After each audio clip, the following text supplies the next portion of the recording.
Olá! No Dinâmicas Palavras de hoje, nós vamos para a terceira parte falando sobre Marta e Maria, duas mulheres da Bíblia. Nós estamos conhecendo melhor. E hoje o tema é Jesus chorou. Sim, porque nessa história ele vai chorar e ele vai estar interagindo com Marta e Maria. E mais uma vez a gente vai ver a diferença de temperamento de uma para outra, reações diferentes delas, reações diferentes de Jesus.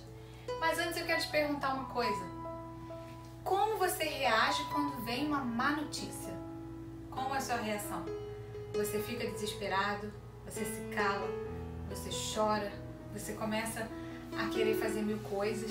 Você fica profundamente triste? Você desiste? Você questiona? Você vira um leão? Uma leoa? Como é a sua reação quando vem uma má notícia? Pois bem, é sobre isso que nós vamos falar. Como elas reagiram diante da má notícia. E como nós devemos reagir, de acordo com a palavra de Deus. Jesus estava em Jerusalém quando chega a notícia de que Lázaro está doente. Mas ele não vai encontrar Lázaro. Ele ainda demora 4 dias para encontrar Lázaro. E esses 4 dias se passam e o desespero das irmãs, porque Lázaro morre. E aí vai Jesus se encontrar com Marta e Maria e agora nós vamos ver a reação de cada uma. Bom, eu vou ler para vocês em João 11, versículo 1 ao 2, como começa essa história. Vamos ler aqui. Estava, porém, enfermo um certo Lázaro de Betânia, aldeia de Maria e sua irmã Marta. E Maria era aquela que tinha ungido o Senhor com unguento e lhe tinha enxugado os pés com seus cabelos, cujo irmão Lázaro estava enfermo. Agora vocês vão olhar nesse quadrinho as atitudes de Maria e as atitudes de Marta, tá? Nós vamos ver como elas reagiram diferente. No versículo 20 fala assim: ouvindo, pois, Maria que Jesus vinha, saiu-lhe ao encontro. Maria, porém, ficou assentada. Quando Maria se encontra com Jesus, disse, pois, Maria a Jesus: Senhor, se tu estivesses aqui, o meu irmão não teria morrido. Preste atenção nisso que ela fala. Jesus, se tu estivesses aqui, o meu irmão não teria morrido. Então nós já vimos duas diferenças. Quando Marta fica sabendo que Jesus está vindo, ela vai ao encontro de Jesus. Mas Maria não faz nada, fica sentada. Vamos ler o 22 também. Mas também agora sei que tudo quando pedires a Deus, Deus te concederá. E disse-lhe Jesus: teu irmão há de ressuscitar. E aí continua Marta: eu sei que há de ressuscitar na ressurreição do último dia. Disse Jesus: eu sou a ressurreição e a vida. Quem crê em mim, ainda que esteja morto, viverá. Sabe, Marta? E todo aquele que vive e crê em mim nunca morrerá. Você crê nisso, Marta? Disse-lhe ela: sim, Senhor, eu creio. Creio que tu és o Cristo, o Filho de Deus, que havia de vir ao mundo.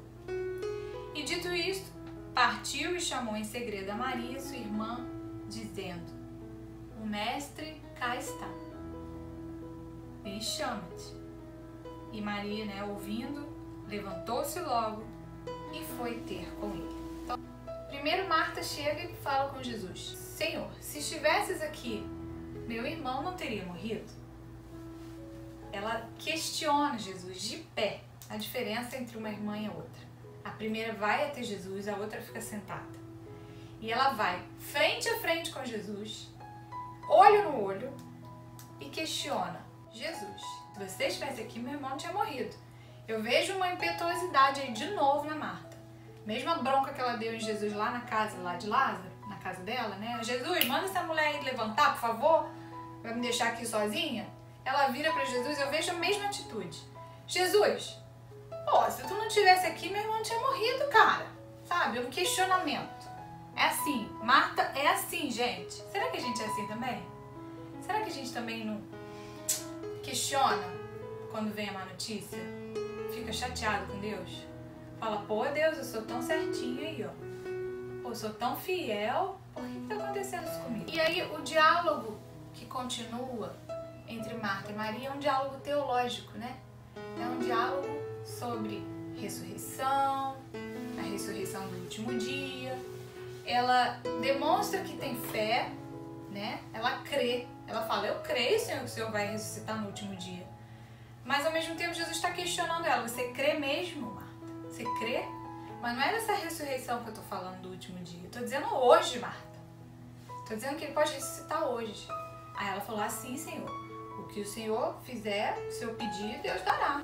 Então, Jesus vai levando com Marta uma conversa teológica fria, né?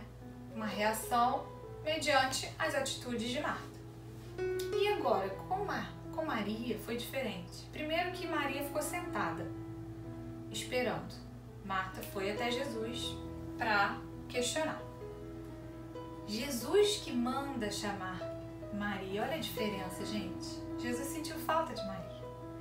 Ele queria ver Maria, ele queria ver a amiga dele. Ele manda chamar Maria. Aí Maria se levanta e vai até Jesus. E atenção, preste atenção. No versículo 28, olha que interessante. E dito isto, partiu e chamou em segredo Maria, sua irmã, dizendo, o mestre cá e chama-te. Ela, ouvindo isso, levantou-se logo e foi ter com ele. Pois Jesus ainda não tinha chegado à aldeia de Betânia. Estava num lugar onde Marta o encontrava. Ou seja, a Marta saiu da aldeia, gente. Marta é fogo, cara.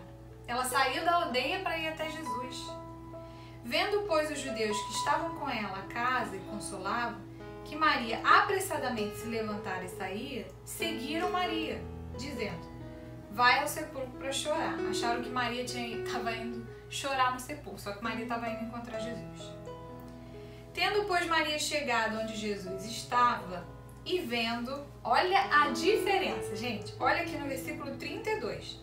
Tendo, pois, Maria chegado onde Jesus estava e vendo, lançou-se aos pés, dizendo, olha o que ela fala, Senhor, se tu estivesses aqui, meu irmão não teria morrido. A mesma frase que Marta falou, a mesma frase, porém com uma grande diferença. Marta falou de pé, questionando.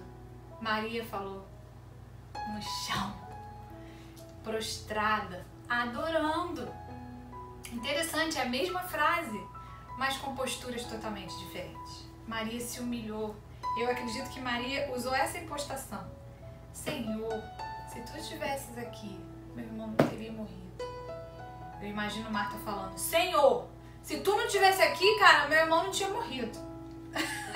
Entende? Aí agora, gente, agora que acontece toda a diferença. Olha a reação de Jesus, aqui no verso 33. Jesus, pois, quando a viu chorar, e também chorando os judeus que com ela estavam, moveu-se muito em espírito e perturbou-se. Olha a diferença. Maria perturbou o coração de Jesus. A outra irritou. Essa aqui perturbou. Mas uma perturbação boa, uma perturbação que trouxe uma inquietação no coração de Jesus a ponto de fazê-lo chorar. Gente, que lindo isso! Jesus chorou. O menor versículo da Bíblia, no versículo 35. Jesus chorou. E aí eu pergunto para você, o que fez Jesus chorar? Muitos acreditam, como está no versículo 36, que ele chorou porque Lázaro morreu, olha. Disseram, pois, os judeus, vede como ele o amava. Acharam que Jesus estava chorando porque Lázaro tinha morrido. Mas vamos ver aqui. Lá no início da história, no versículo 3 ao 6, Jesus, ele está em Jerusalém e recebe a notícia, né? Que Lázaro estava doente. doente. E olha como ele responde, no versículo 4. E ouvindo isso, disse: essa enfermidade não é para a morte, mas para a glória de Deus, para que o Filho de Deus seja glorificado por ela. Ora, Jesus amava Marta e sua irmã Lázaro, e ouvindo, pois, que estava enfermo, ficou ainda 2 dias no lugar onde estava. Depois disse aos seus discípulos: vamos para a Judéia. Gente, Jesus fez tudo programado. Ele já decretou que essa morte era para glorificar o nome de Deus. Então ele sabia que Lázaro ia morrer, ele sabia que ele ia ressuscitar. Então não existia tristeza no coração de Jesus por causa da morte de Lázaro. Não existia. Depois a gente vai ver lá no versículo 11 ao 15 que ele mais uma vez fala para os discípulos: Lázaro, nosso amigo, dorme, mas vou despertá-lo do sono. Ele estava contando para os discípulos o plano dele. Disseram, pois, os seus discípulos: Senhor, se dorme, está salvo. Os discípulos não entenderam nada, né? Mas Jesus dizia da morte. Eles, porém, cuidavam que falava do sono. Os discípulos tinham um pouquinho de dificuldade de entender Jesus, né? Mas também naquela época era mais difícil mesmo. Então Jesus disse-lhes claramente: Lázaro está morto, meus filhos. Eu sei que ele está morto. Ele não está dormindo sono nenhum. É o sono da morte. E folgo por amor de vós, de que lá não estivesse, para que acrediteis. E vamos ter com ele. Ou seja, eu estou aqui porque eu não quero estar lá agora, porque eles precisam acreditar numa coisa que vai acontecer. E realmente, de fato, esse milagre da ressurreição de Lázaro foi o milagre que mais trouxe problema para Jesus, porque é ressuscitar uma pessoa morta no 4º dia, já está podre. É uma evidência muito grande de poder e de divindade. Quando Jesus ressuscita Lázaro, Lázaro é perseguido, Jesus é perseguido. Aí foi um pouquinho antes dele ser preso na Páscoa, um pouquinho antes da morte dele. Foi o milagre que deu o estopim para Jesus ser mais perseguido ainda. Inclusive Lázaro teve que se esconder, queriam matar Lázaro também. Então, nós estamos vendo aqui que Jesus não chorou por causa da morte de Lázaro. Ele chorou por causa do coração de Maria, que ela tocou, ela inquietou, ela perturbou. Gente, está escrito. Ele se perturbou. Vocês têm noção do que é perturbar Jesus? Ela mexeu com o coração dele. O que acontece então no mundo espiritual quando nós choramos? Você vai ver coisas interessantíssimas sobre o choro. Nós vamos ver alguns versículos, tá? Vou botar aqui para você. Quando se aproximou e viu a cidade de Jerusalém, Jesus chorou sobre a cidade de Jerusalém. Foi outro episódio em que Jesus chora, tá? Ele chora quando vê a destruição de Jerusalém e ele chora nesse episódio com a morte de Lázaro, mas não por causa da morte de Lázaro, por causa de Maria ter tocado o coração dele. Em Jeremias 48:32, a gente vê um versículo em que Deus declara que está chorando. No Antigo Testamento, Deus já declara que chora por nós. Chorarei por vocês mais do que choro por Jazar, ó videiras de Sibma. Gênesis 21:17 é o episódio em que Agar foge com seu filho Ismael para o deserto. E aqui o anjo fala que ouviu o choro do menino. Então, quando a gente chora, Deus ouve o nosso choro. E ele enviou o anjo para salvar Agar e o menino. Salmo 56, versículo 8. Esse salmo ele fala que Deus recolhe as nossas lágrimas, escreve no livro. Esse salmo fala que Deus recolhe as nossas lágrimas em um odre e escreve no livro. Gente, as nossas lágrimas estão anotadas no livro, tamanha importância que existe no nosso choro. Salmo 55, versículo 17, fala que nós podemos chorar de manhã, de tarde, de noite, a hora que for. E Deus ouve a nossa voz. Salmo 6, versículo 8. Afastem-se de mim, todos vocês que praticam o mal, porque Deus ouviu o meu choro. É o choro de justiça de Deus. O choro vai trazer a justiça de Deus sobre a tua vida. Olha como é importante chorar. Salmos 30, versículo 5. Esse é o versículo que todo mundo conhece. Que fala que a tua ira pode durar um instante, mas o teu favor dura a vida toda. O choro também pode durar uma noite, mas a alegria vem pela manhã. Jeremias 31, versículo 9 fala: vocês podem até voltar com choro, mas eu conduzirei vocês com consolações. E Mateus 5,4, uma bem-aventurança que fala de choro. Bem-aventurados os que choram, felizes os que choram, pois serão consolados. Então tem promessa para o nosso choro. Deus se importa com o nosso choro. Eles são escritos num livro, eles são recolhidos em odres. Como é importante chorar. Se você não consegue chorar, preste atenção no seu choro. Qual foi a última vez que você chorou? Qual foi a última vez que você derramou uma lágrima? E o importante não é sair chorando aí para o povo ver que você está chorando triste, não. Porque existe o choro, né?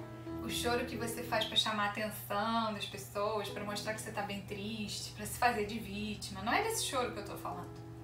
Eu estou falando do choro que você chora diante de Deus. É esse choro que é recolhido em lágrimas. É o choro da sua tristeza mesmo, de verdade, daquilo que está vindo do seu coração, sincero. Não é o choro para se fazer de vítima não, tá? Que tem o choro de crocodilo, da lágrima de crocodilo, aquele choro falso. Deus conhece o teu coração. Deus sabe o que você está sentindo.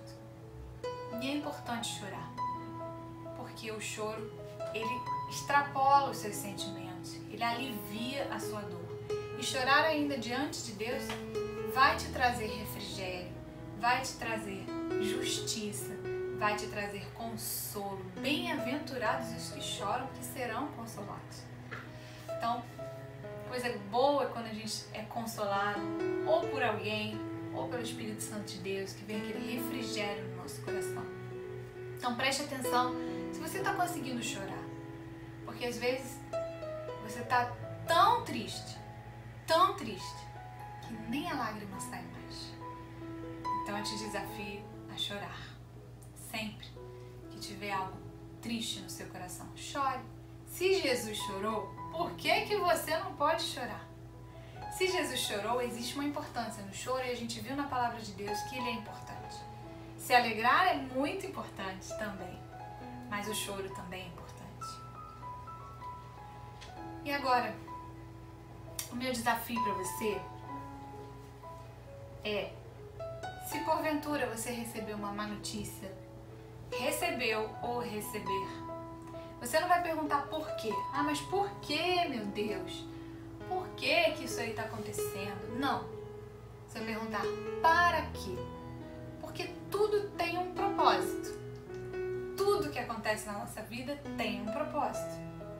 Todas as coisas cooperam para o bem daqueles que amam a Deus. Então, para cada má notícia que você recebeu ou vai receber, você pergunta para Deus: qual é o propósito, Deus? Para que isso tudo está acontecendo? O que o Senhor quer me ensinar? Onde o Senhor quer me levar? E eu tenho certeza que você vai conseguir olhar para as más notícias com uma perspectiva de esperança. Porque se Deus tem pensamentos bons a respeito de nós, e se todas as coisas cooperam para o bem, por trás dessa má notícia existe uma bênção. Existe algo muito maravilhoso para acontecer na sua vida. Então, eu deixo essa palavra para você. Chore, reaja às más notícias de uma forma diferente. Questionando, não, mas apenas falando com Deus, chorando e dizendo: para que, Senhor? Qual é o propósito? Não seja como Marta, impetuosa, querendo saber, querendo questionar. Seja como Maria, se humilhe diante de Deus e chore. E toque no coração de Deus, perturbe o coração dele e ele vai chorar com você. Amém? Um beijo, espero que tenha sido bênção para a sua vida essa palavra e vamos colocar em prática. Até a próxima!